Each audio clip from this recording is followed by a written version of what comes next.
It's not hard to find harsh criticism aimed at the president. Where you don't expect to find it is inside a courtroom.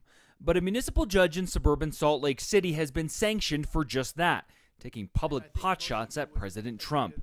Just days after the 2016 election, Judge Michael Kwan wrote on Facebook, "Think I'll go to the shelter to adopt a cat," before the president-elect grabs them all, an apparent reference to the Access Hollywood tape. And when you're a star, they let you do it. You can do anything. Whatever you want. Grab them by the On Inauguration Day, Kwan wrote about his disdain for President Trump.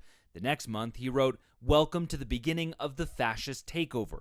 The jabs even made it into his courtroom. Kwan once suggested a defendant not rely on his tax refund to pay fines because the president was building a wall. So if you think you're going to get taxes back this year, yeah, maybe not. But don't worry, there's a tax cut for the wealthy.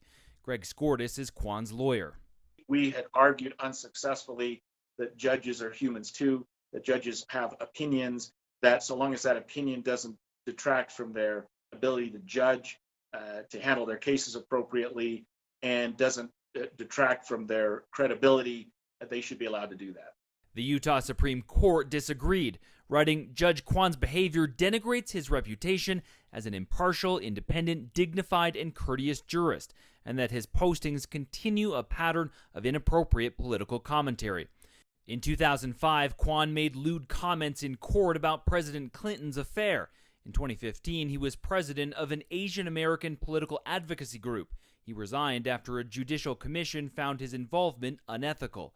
He was publicly scolded in both cases, but the Supreme Court felt he hadn't learned his lesson, ordering a 6-month suspension without pay, a punishment Skordas called excessive.